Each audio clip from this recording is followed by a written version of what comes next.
Salam keluargaku, salam sehat semuanya. Senang sekali bisa berjumpa dalam ibadah dalam jaringan, ibadah online. Kita terpisah secara jarak, tetapi kita secara bersama-sama bisa menyatukan hati melalui ibadah pada saat ini.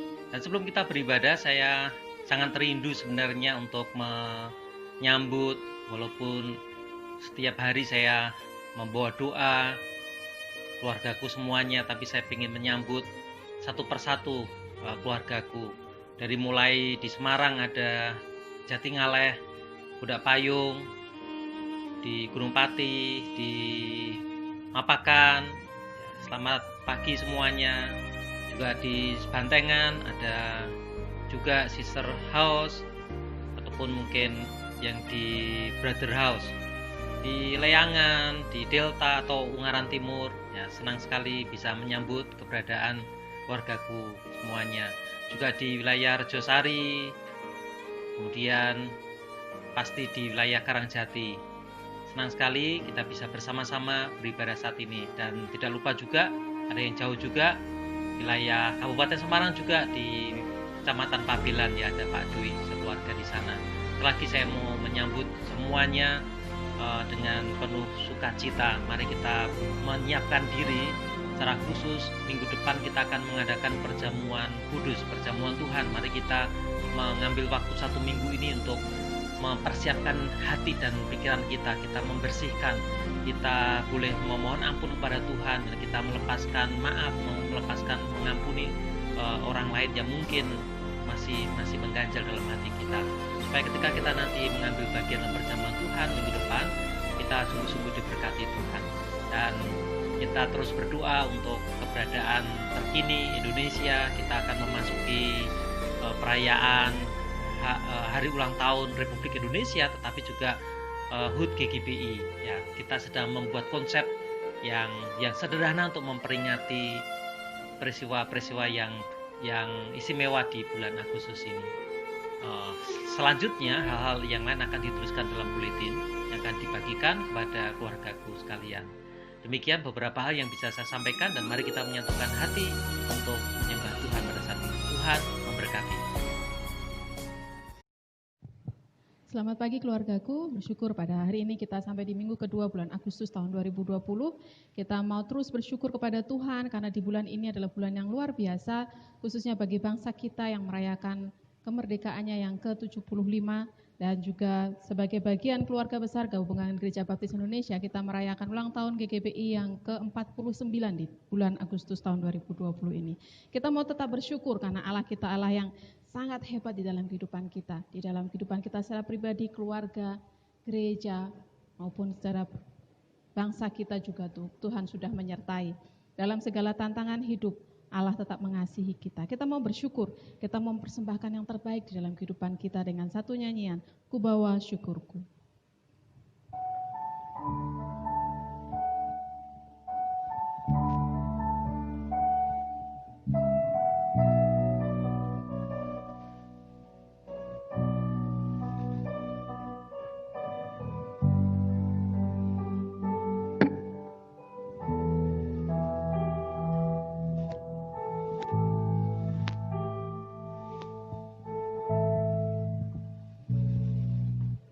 Ku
syukurku,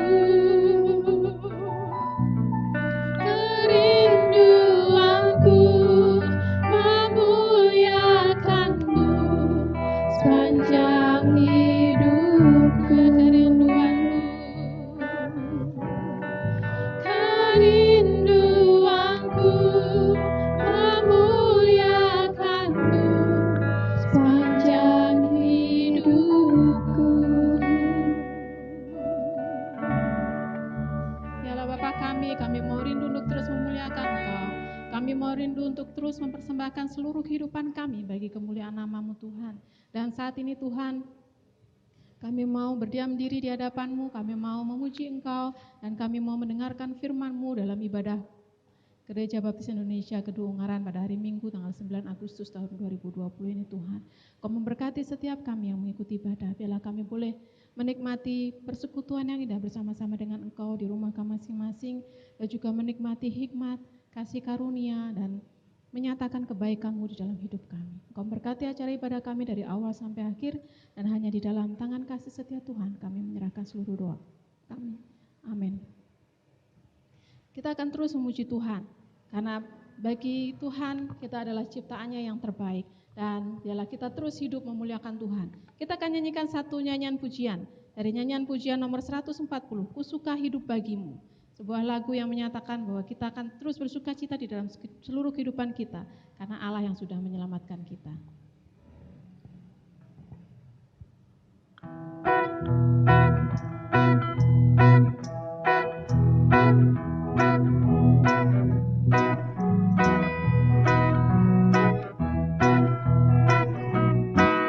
Segenap hidup dan kasihku, ya ku serahkan padamu.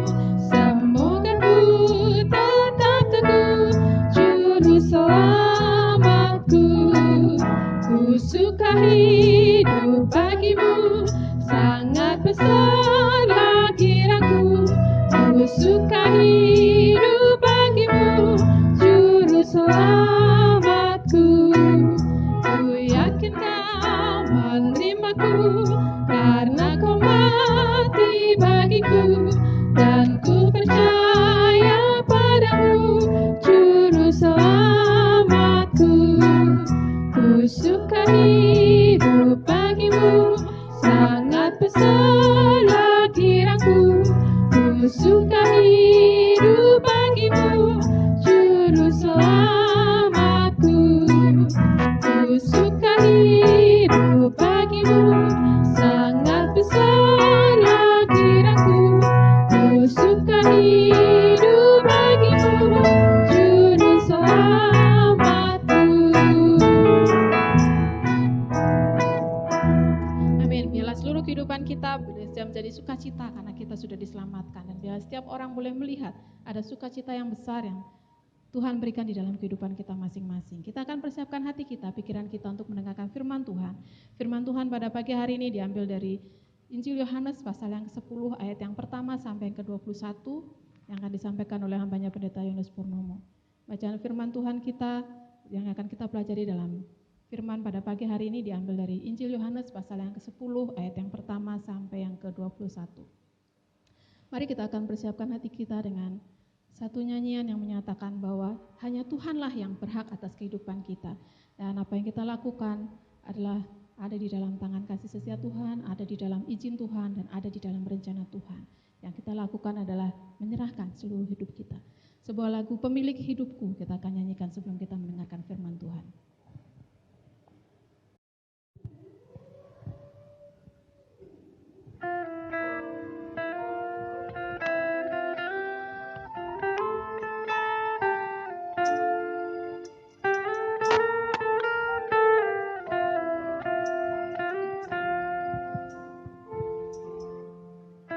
Dalam tangan-Mu ku serahkan hidupku,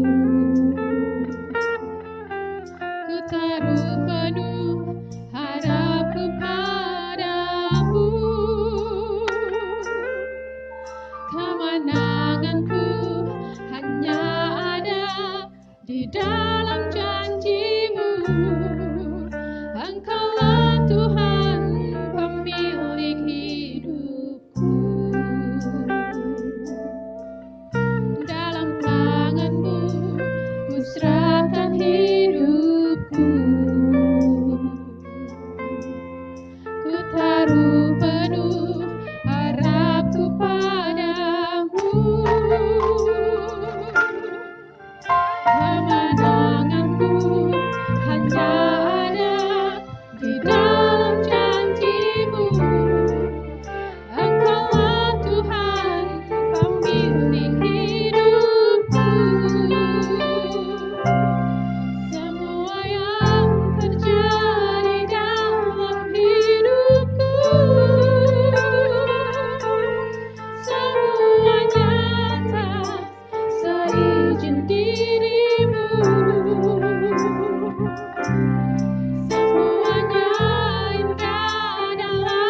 Salam sehat keluargaku.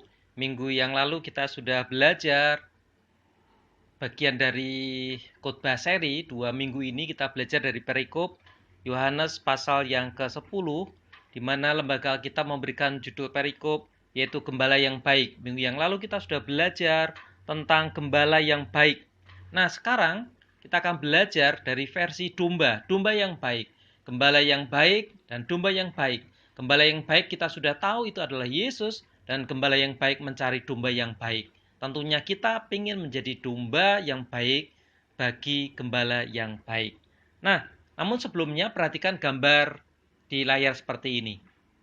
Ini adalah rekonstruksi dari kandang domba pada waktu itu di Palestina pada waktu Tuhan Yesus menyampaikan perumpamaan tentang domba. Ini adalah kira-kira gambaran kandang domba. Perhatikan keluargaku bahwa kandang ini dibuat di padang rumput ataupun di luar.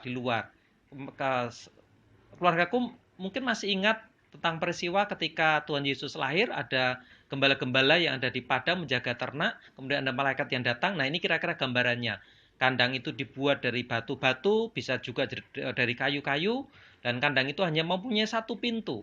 Nah, gembala yang baik selalu tidur pada malam hari, selalu tidur di pintu itu. Oleh sebab itu, bagian dari ego emi, yaitu pengakuan Yesus, akulah pintu, ya. Akulah gembala yang baik, akulah pintu. Pintu untuk keluar masuknya domba itu. Nah, ini akan membawa pemahaman yang lebih baik, karena kandangnya yang dimaksud di Alkitab berbeda dengan kandang yang kita jumpai di Jawa, supaya tidak salah membayangkan. Ya, jadi inilah kandang domba pada waktu itu, di mana gembala selalu ada di pintu. Ketika gembala masih ada di pintu, maka domba-domba itu aman ada di dalamnya. Dan domba-domba selalu mengawasi meskipun hanya dari pintu, tetapi ketika ada binatang buas yang mampu menerobos pagar, gembala akan segera mengetahuinya dan akan mengusir binatang buas itu. Nah, keluargaku yang dikasih Tuhan, mengapa Tuhan Yesus menggunakan perumpamaan untuk menggambarkan apa ya? Menggambarkan kalau langsung dikontekskan kita, yaitu menggambarkan jemaatnya sebagai domba. Kenapa Alkitab mengambil domba menjadi gambaran umatnya Tuhan? Dan akhirnya Tuhan menunjukkan atau menggambarkan dirinya sebagai gembala yang baik. Kenapa? Karena karakter domba yang unik, keluargaku. Karakter domba ini yang perlu kita pelajari juga, supaya kita tidak merasa terhina ketika kita dipanggil sebagai domba. Ya, sekali lagi ini domba ya, domba dalam bahasa Alkitab. Kalau mungkin keluargaku dipanggil sebagai wedus, wah itu mungkin kita akan sakit hati. Tetapi ketika domba dengan pemahaman yang benar, maka puji Tuhan, saya menjadi dombanya gembala yang baik. Domba yang baik bahkan itu idealnya. Kenapa? Alkitab di dalam Yesaya 53 juga menuliskan tentang domba itu. Kenapa? Karena domba itu adalah binatang yang halal. Binatang yang halal. Sehingga domba, ini karakternya domba ya. Sehingga domba itu bisa dikorbankan, atau bahkan sebenarnya adalah korban utama pada waktu itu adalah domba. Harus memotong domba. Nah, karakter yang berikutnya adalah domba adalah binatang atau ternak yang bukan individualis, tetapi ternak binatang yang bergerombol. Ya, kalau saya berkata sosial, itu kan untuk manusia. Ini gambarannya domba dulu, yaitu binatang yang bergerombol, yang harus memiliki kawanan, Tidak boleh dikatakan tidak ada domba yang hidup sendirian, ya. Kemudian kenapa domba diambil sebagai perumpamaan kita sebagai umat Tuhan? Karena domba adalah kawanan tetapi yang mudah tersesat. Kawanan yang mudah tersesat, baik itu individu ataupun kelompok, domba itu mudah tersesat. Domba juga kelompok binatang yang kurang bisa mempertahankan diri, melindungi diri, sehingga memerlukan pihak lain, memerlukan kekuatan lain untuk melindungi. Dalam hal ini adalah gembala, diperlukan gembala. Dan yang terakhir adalah karakteristik domba. Kenapa dipakai dalam Alkitab untuk menggambarkan umat Tuhan adalah domba menghasilkan susu, menghasilkan kulit, menghasilkan daging. Nah, bagian yang kedua yang kita pelajari di pagi hari ini, sambungan dengan yang minggu yang lalu, kita fokus ke domba. Domba seperti apakah yang diinginkan Tuhan? Domba yang baik seperti apakah yang diinginkan oleh gembala yang baik? Ketika kita sudah melihat gambarannya, kandangnya, kemudian kenapa sih kok kita disebut sebagai domba? Lalu domba seperti apa yang dicari oleh gembala? Yang pertama adalah domba yang mau dipimpin. Domba yang mau dipimpin. Siapa yang memimpin? Ya pasti gembala yang baik, gembala yang agung. Apakah kita mau dipimpin? Tadi dikatakan bahwa karakteristik domba adalah kelompok yang memerlukan pemimpin pelindung. Nah, Tuhan mencari domba yang mau dipimpin. Perhatikan pasal yang ke-10, ayat yang bagian awal-awal ya. Aku berkata kepadamu, sesungguhnya siapa yang masuk ke dalam kandang domba dan tidak melalui pintu tetapi dengan memanjat tembok. Ingat gambarannya tadi, kandang tadi memanjat tembok. Ia seorang pencuri dan seorang perampok. Tetapi siapa yang masuk melalui pintu, di mana gembala itu tidur di pintu kemudian masuk, ia adalah gembala domba. Untuk dia penjaga membuka pintu dan domba-domba mendengarkan suaranya dan ia memanggil domba-dombanya masing-masing menurut namanya. Ada proses ketika gembala itu menggembalakan dombanya, membawa ke padang rumput.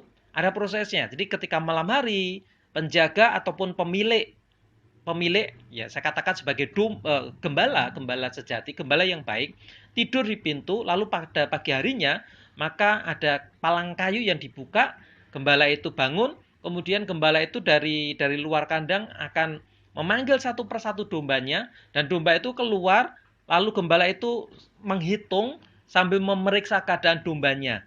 Ini sebagai perwujudan bahwa gembala yang baik mengenal satu persatu dombanya. Apakah ada yang sakit? Apakah ada yang kurang? Ya semuanya diketahuinya, keluar sambil dihitung. Nah, sebenarnya itu juga yang muncul dalam Perjanjian Lama ketika menentukan perpuluhan. Yaitu ketika menghitung domba, pada waktunya memberikan perpuluhan, domba yang ke-10 itu disendirikan untuk Tuhan. Itu sejarahnya ya. Nah, gembala memanggil nama-nama domba itu keluar. Setelah semuanya keluar, perhatikan, jika semua, ayat yang keempat, jika semua domba telah dibawanya keluar, ia berjalan di depan mereka dan domba-domba itu mengikuti dia karena mereka mengenal suaranya. Gembala mencari domba yang mau dipimpinnya, dipanggil, kemudian mau meresponi panggilan itu, kemudian setelah keluar dari kandang, kemudian gembala itu akan berjalan di depannya. Berbeda dengan kita mengembalakan kambing, ya kita bisa mengembalakannya, membawanya dari belakang, tetapi domba harus dituntunnya. Setelah masuk di padang rumput, baru kemudian gembala itu minggir mengawasinya dari belakang atau dari samping atau dari jauh. Tetapi ketika membawa keluar, gembala itu ada di depannya. Nah, yang dicari adalah domba-domba yang mau dipimpin, mendengar panggilan Tuhan dan memposisikan Tuhan ada di depan, memposisikan Tuhan sebagai pemimpin dengan cara mendengarkan suaranya, yaitu firman-Nya yang akan memimpin kehidupan kita. Yang kedua, domba yang dicari, domba yang baik yang dicari oleh gembala yang baik adalah domba yang mau bergabung dengan kawanan. Ingatlah keluargaku bahwa domba binatang yang harus tinggal dengan kawanannya. Bergerombol. Tidak ada domba yang hidup sendirian. Oleh sebab itu ayat yang ketiga dan keempat dari pasal yang ke-10 di sana dikatakan tentang mereka berkumpul dengan kelompoknya. Ayat yang ketiga, untuk dia penjaga membuka pintu dan domba-domba mendengarkan suaranya dan ia memanggil domba-dombanya masing-masing menurut namanya dan menuntunnya keluar. Ini keluar kandang. Jika dombanya telah dibawanya keluar, ia berjalan di depan mereka dan domba-dombanya mengikuti dia karena mereka mengenal suaranya. Jadi dikumpulkan dulu. Tidak satu dilepas, tetapi domba yang baik adalah ada di tengah kelompoknya. Ya, mungkin bahasa saya, diksi saya kurang tepat, bergerombol di sana. Dan ini diulang di ayat yang ke-16. Ada lagi, padaku domba-domba lain yang bukan dari kandang ini. Domba-domba itu harus kutuntun juga Dan mereka akan mendengar suaraku dan mereka akan menjadi satu kawanan. Domba yang baik adalah domba yang mau jadi satu kawanan. Tidak individual, tidak individual. Yang ketiga adalah domba yang baik, yang dicari gembala yang baik adalah domba yang mau makan rohani. Mau makan yang disediakan. Rela dipimpin tadi, kemudian dibawa ke padang gurun, dan mau menikmati apa yang disediakan oleh gembala. Kalau kita bandingkan dengan kambing, kambingnya kita, kambingnya orang Indonesia atau kambingnya Jawa, kadang makan rumput, kadang makan dedaunan. Nah, domba yang baik tidak protes, tetapi menikmati kemana dia dituntun oleh gembalanya. Makan rumput yang biasa, makan rumput yang subur, makan rumput yang mungkin agak setengah kering. Ini domba yang dicari, yang mau makan yang disediakan oleh gembalanya. Dalam pengertian juga, domba yang mau mengikuti pengalaman perjalanan bersama dengan gembala, pengalaman rohani bersama dengan gembala. Sekali lagi, domba yang dimaksud di sini sebenarnya adalah kita. Jadi ketika saya membicarakan tentang domba, langsung saja kita memikirkan apa yang bisa saya ambil pelajarannya, apa hikmahnya. Jadi domba yang baik mau makan rohani, mau menikmati pengalaman rohani, kemana gembala yang baik itu membawa kita sebagai dombanya. Ayat yang ke-9, perhatikan keluargaku. Akulah pintu, barang siapa masuk melalui aku, ia akan selamat dan ia akan masuk dan keluar dan menemukan padang rumput. Ada kerelaan untuk menikmati apapun yang Tuhan berikan sebagai makanan rohani. Dan yang terakhir, jangan lupa kenapa Tuhan menggunakan domba untuk menggambarkan umatnya. Karena domba memiliki manfaat atau mampu memberikan kontribusi. Domba yang baik juga harus berani memberikan kontribusi. Kalau domba, binatang, ternak, itu memberikan daging, memberikan bulu, wool, dan juga susu pada waktu itu. Itu bagiannya gembala pada waktu itu. Nah, bukan berarti ada pemerasan di sana, tidak. Tetapi ini menjadi pelajaran bagi kita bahwa Tuhan mencari domba-domba yang tidak egois. Domba-domba yang berani memberikan kontribusi sesuai dengan kapasitasnya masing-masing. Nah, bagaimana dengan kita, keluargaku? Mari kita renungkan bagian firman Tuhan ini. Apakah kita mau dipanggil menjadi domba-domba oleh Gembala Agung kita? Apakah kita mau memenuhi syarat untuk menjadi domba-domba yang baik? Yaitu apakah kita mau dipimpin oleh Tuhan melalui firman-Nya? Apakah kita mau bergabung dengan kawanan domba? Dalam hal ini dikatakan gereja sebenarnya. Tidak ada orang Kristen yang tidak ke gereja semestinya. Tidak ada orang Kristen yang individual. Tidak memerlukan gereja. Orang Kristen mesti terikat dengan kawanan domba yang lainnya, yaitu di dalam gereja lokal. Mari, keluargaku, kita menjadi satu keluarga, menjadi kawanan dombanya Tuhan. Kita terikat.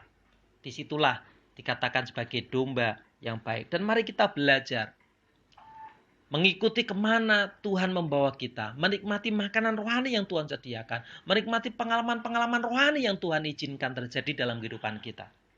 Dan yang terakhir, mari keluargaku, kita berkontribusi. Saya bersyukur ada di tengah kawanan domba Tuhan, yaitu keluargaku, keluarga Kedu Ungaran. Ya, masing-masing telah menunjukkan pengabdian yang luar biasa. Di tengah masa sulit ini, saya melihat bagaimana semua keluargaku memberikan kontribusi yang nyata bagi gereja. Puji Tuhan. Dan ini menjadi kebiasaan yang baik, yang harus kita terus lestarikan, harus kita ajarkan kepada anak-anak kita. Orang Kristen semestinya memberi kontribusi. Memberikan kontribusi. Domba yang baik semestinya memberikan kontribusi. Mari ini menjadi label kita. Kita belajar menjadi domba yang baik dengan 4 hal ini. Dan tentunya Tuhan akan menyediakan padang rumput hijau bagi kita. Tuhan memberkati. Mari kita berdoa. Bapa Surgawi, kami sungguh bersyukur pagi hari ini. Kami diingatkan kembali bahwa Engkau memanggil kami untuk menjadi domba-domba-Mu ya Tuhan. Engkau sebagai gembala yang agung, gembala yang baik. Engkau akan menuntun dan mengajar kami untuk menjadi domba-domba yang baik juga. Oleh sebab itu kami membuka hati ya Tuhan, untuk firman-Mu yang boleh menuntun kami. Kami membuka hati kami untuk diajar menjadi domba yang baik.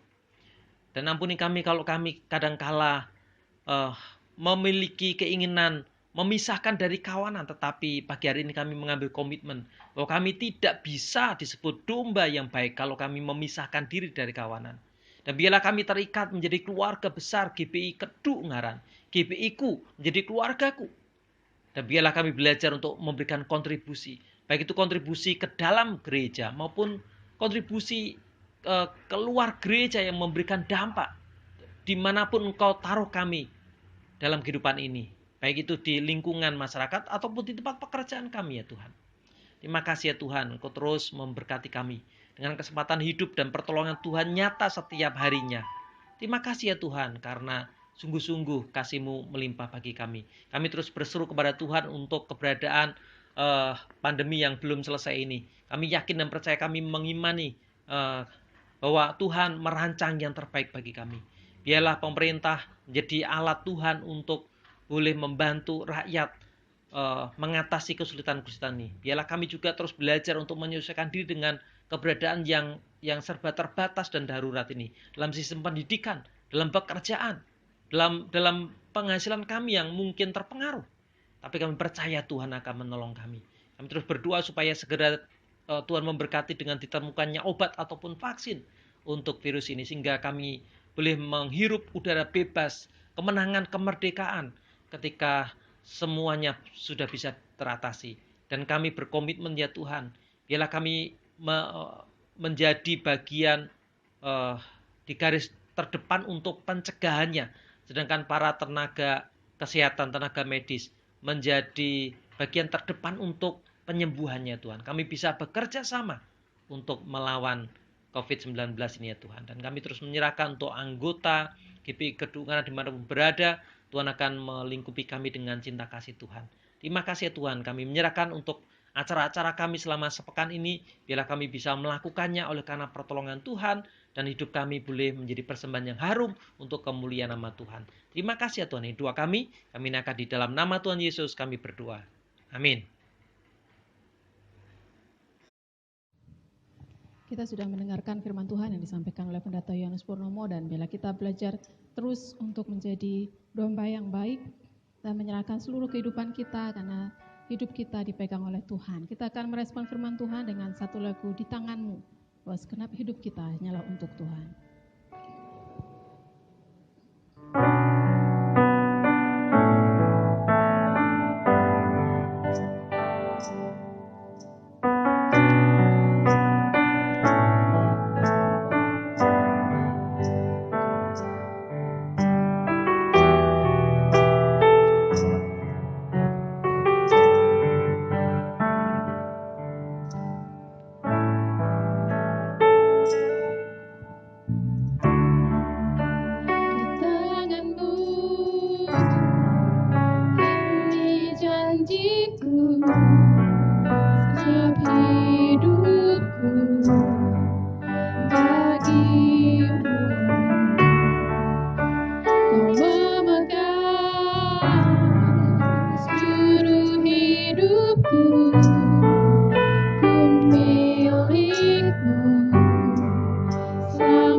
jiwa